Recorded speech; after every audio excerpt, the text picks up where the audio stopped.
এইমাত্র পাওয়া খবর, সেনাপ্রধান আশ্রয় দিয়েছিলেন আওয়ামী লীগের বড় বড় এমপি মন্ত্রীদের। ফেঁসে যাচ্ছেন সেনাপ্রধান ওয়াকারুজ্জামান। বিস্তারিত রয়েছে ভিডিওতে, আপনারা দেখতে থাকুন। অবশেষে জানা গেল প্রাণ বাঁচাতে এতদিন সেনা হেফাজতে কারা কারা ছিল। এর আগে গত 13 আগস্ট সেনাপ্রধান ওয়াকারুজ্জামান বলেছিলেন, সেনাবাহিনীর এমন ভূমিকা নিয়ে অনেকে বিতর্ক করছেন যে আসলে সেনাবাহিনীর কি এটা উচিত হয়েছে কিনা। আসসালামু আলাইকুম সম্মানিত দর্শক শ্রোতা, এমন একটি গুরুত্বপূর্ণ ভিডিও আপনারা যা শোনার জন্য এতদিন অপেক্ষা করেছেন। কারণ শেখ হাসিনা পদত্যাগ করে বাংলাদেশ থেকে পালিয়ে ভারতে গিয়ে অবস্থান করতেছেন, কিন্তু তার সঙ্গে যারা দুর্নীতির সঙ্গে হত্যাকাণ্ডের সঙ্গে জড়িত ছিল, এমপি মন্ত্রী, তার ছোট ছোট পাতি নেতাকর্মী, তারা এতদিন কোথায় ছিল? আপনাদের সবারই মনে প্রশ্ন। শেখ হাসিনা তো দেশ থেকে পালিয়েছে, তার এমপি মন্ত্রীরা অনেকেই দেশ থেকে পালিয়েছে তার সঙ্গে, কিন্তু বেশিরভাগ এমপি মন্ত্রী নেতাকর্মীরা কিন্তু দেশ থেকে পালাতে পারে নাই, সেই সুযোগ তাদেরকে দেওয়া হয় নাই। অনেকেই ধরা পড়েছে পালাতে গিয়ে, আর অনেকের কোনো খোঁজ নেই তারা কোথায়। একটা গোপন সূত্রে জানা গেল যে তারা সেনানিবাসে আশ্রয় নিয়েছেন, সেখানে হেফাজতে আছেন। কিন্তু সম্মানিত দর্শক শ্রোতা, আজকের এই ভিডিওটি দেখলে আপনারা রীতিমতো অবাক হয়ে যাবেন। সেনানিবাসে কারা কারা ছিলেন? আওয়ামী লীগের এমপি মন্ত্রী, বড় বড় পুলিশ কর্মকর্তা, বিপ্লব কুমার, ডিবি হারুন, আরো অনেক অসংখ্য নেতাকর্মী সেনানিবাসে গোপন তথ্য ফাঁস করে দিয়েছেন। সম্মানিত দর্শক শ্রোতা, এই সেনানিবাসের আসল রহস্য কি? নাইম ভাই এই সম্পর্কে বিস্তারিত আলোচনা করেছেন। আপনাদের অনুরোধ করতে হচ্ছে ভিডিওটি সম্পূর্ণ দেখবেন। ভিডিওটি দেখলে আপনারা আশ্চর্য হয়ে যাবেন। যাই হোক, বেশি কথা না বলে আমি ভিডিও ক্লিপে চলে যাচ্ছি, আপনারা মনোযোগ সহকারে ভিডিও ক্লিপটি দেখতে থাকুন। আসসালামু আলাইকুম, আমি নাইম, দক্ষিণ কোরিয়া থেকে। সেনাবাহিনীর এমন ভূমিকা নিয়ে অনেকে বিতর্ক করছেন যে আসলে সেনাবাহিনীর কি এটা উচিত হয়েছে কিনা।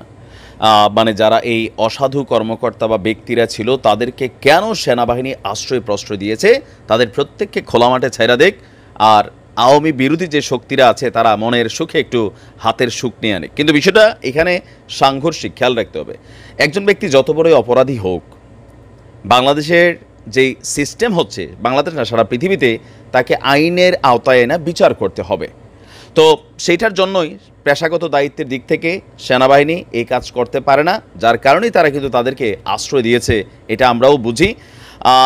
গত 5ই আগস্ট থেকে সাবেক প্রধানমন্ত্রী শেখ হাসিনা তিনি দেশ ছেড়ে পালানোর পর বাংলাদেশ আওয়ামী লীগের অনেক বড় বড় নেতা, এমপি, মন্ত্রী, প্রশাসনের খুবই ঊর্ধ্বতন কর্মকর্তা, এছাড়াও আওয়ামী লীগ আমলে নিয়োগপ্রাপ্ত অনেক সচিব, উপসচিব, বিচারক, যারা এই পদগুলোকে আসলে পলিটিক্যালি ব্যবহার করে ফেলেছেন।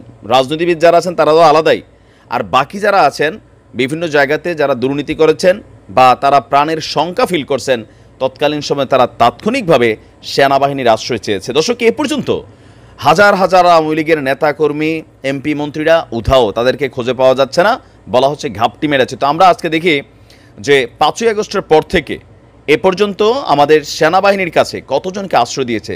আইএসপিআর সেনাবাহিনীর যেই গণমাধ্যমের বক্তব্য, সেটা হচ্ছে রাজনীতিবিদ, পুলিশ এবং বেসামরিক কর্মকর্তা সহ, পুলিশের মধ্যে আমরা যতটুকু শুনতে পাচ্ছি ডিবি হারুন, পাশাপাশি আপনার সাবেক আইজিপি, তারা আপনার সেনাবাহিনীর ছত্র ছায়াতেই সম্ভবত আছেন, এমনটা অনেকে বলছেন।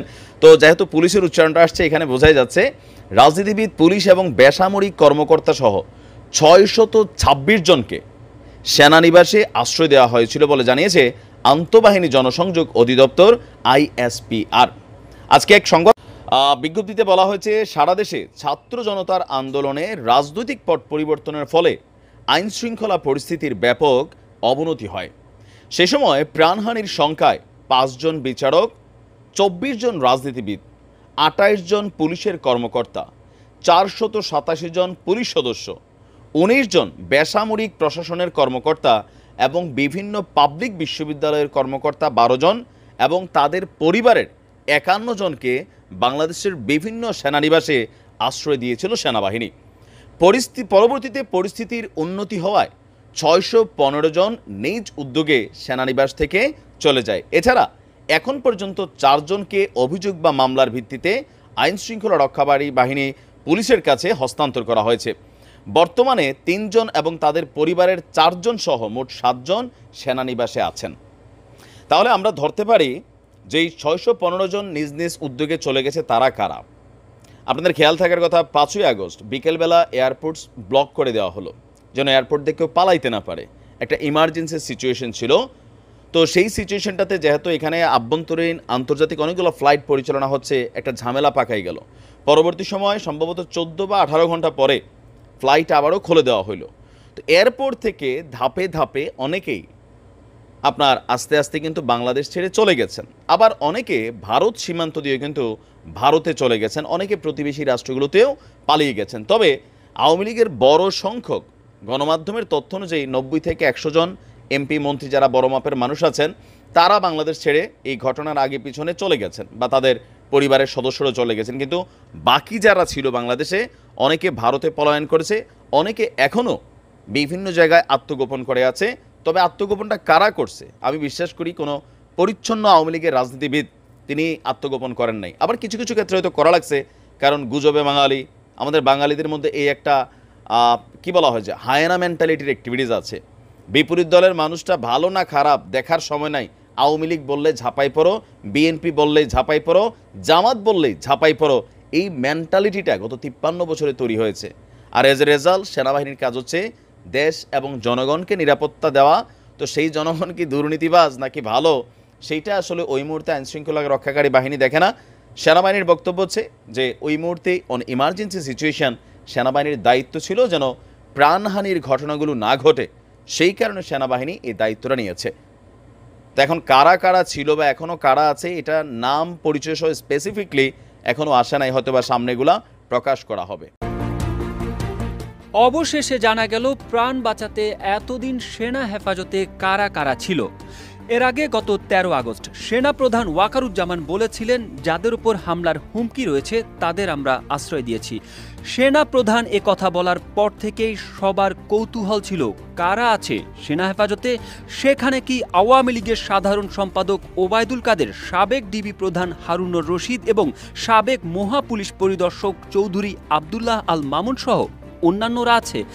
আজ সেনাবাহিনীর আন্তঃবাহিনী জনসংযোগ পরিদপ্তর এক বিজ্ঞপ্তির মাধ্যমে জানিয়েছে, গত 5 আগস্ট পরিস্থিতির অবনতি হলে বিচার বহির্ভূত হত্যাকাণ্ড রোধ, জীবন রক্ষা ও আইনের শাসন সমুন্নত রাখার লক্ষ্যে 24 জন রাজনৈতিক ব্যক্তিত্ব, 5 জন বিচারক, 19 জন অসামরিক প্রশাসনের কর্মকর্তা, 28 জন পুলিশ অফিসার, 487 জন পুলিশের বিভিন্ন পর্যায়ের সদস্য, বিভিন্ন পাবলিক বিশ্ববিদ্যালয়ের কর্মকর্তা সহ বিবিধ 12 জন ও 51 জন পরিবার পরিজন সহ সর্বমোট 626 জনকে বিভিন্ন সেনানিবাসে আশ্রয় প্রদান করা হয়।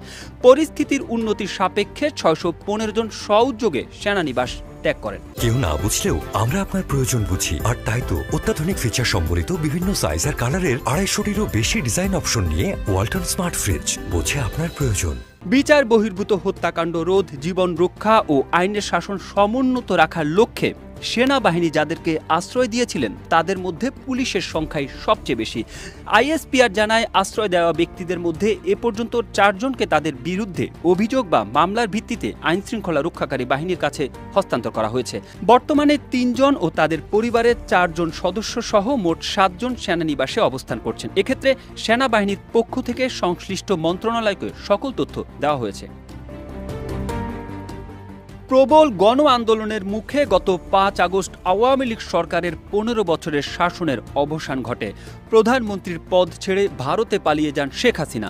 এরপর থানা ও পুলিশের স্থাপনা, আওয়ামী লীগ কার্যালয়, দলটির বহু নেতাকর্মীর বাড়ি ভাঙচুর, লুটপাট ও অগ্নিসংযোগ করা হয়। ওই পরিস্থিতিতে আত্মগোপনে চলে যান আওয়ামী লীগ ও এর সহযোগী অঙ্গ সংগঠনের শীর্ষ পর্যায়ের বেশিরভাগ নেতা এবং মন্ত্রী এমপিরাও। তারা কে কোথায় অবস্থান করছেন তা নিয়ে অনেকের মধ্যে কৌতূহল রয়েছে। এরই মধ্যে আত্মগোপনে থাকা সাবেক আইনমন্ত্রী আনিসুল হক, সাবেক প্রধানমন্ত্রীর বেসরকারি শিল্প ও বিনিয়োগ বিষয়ক উপদেষ্টা সালমান এফ রহমান, সাবেক ডেপুটি স্পিকার শামসুল হক টুকু, সাবেক প্রতিমন্ত্রী জুনায়েদ আহমেদ পলক সহ বেশ কয়েকজনকে গ্রেপ্তার করার কথা জানিয়েছে পুলিশ। তাদের বিরুদ্ধে মামলাও হয়েছে। শনিবার রাতে পাঠানো আরেক বিজ্ঞপ্তিতে আইএসপিআর বলেছে, সেনানিবাসের অভ্যন্তরে বর্তমানে বিদেশি মিশনের কোনো ব্যক্তি আর অবস্থান করছেন না।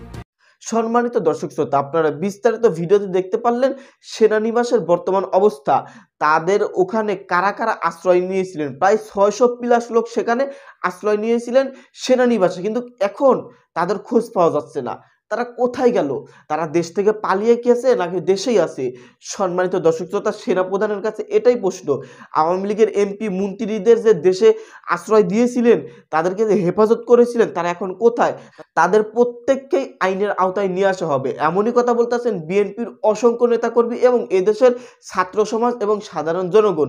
সম্মানিত দর্শক শ্রোতা, যাই হোক, এই সম্পর্কে বিস্তারিত ভিডিওটি দেখতে পারলেন। এই সম্পর্কে আপনাদের ব্যক্তিগত মতামত থাকলে ভিডিওর কমেন্ট বক্সে ঝটপট এখনই জানিয়ে দিবেন। ধন্যবাদ আজকের এই ভিডিওর সঙ্গে সম্পূর্ণ আকারে থাকার জন্য। সকলেই ভালো থাকবেন।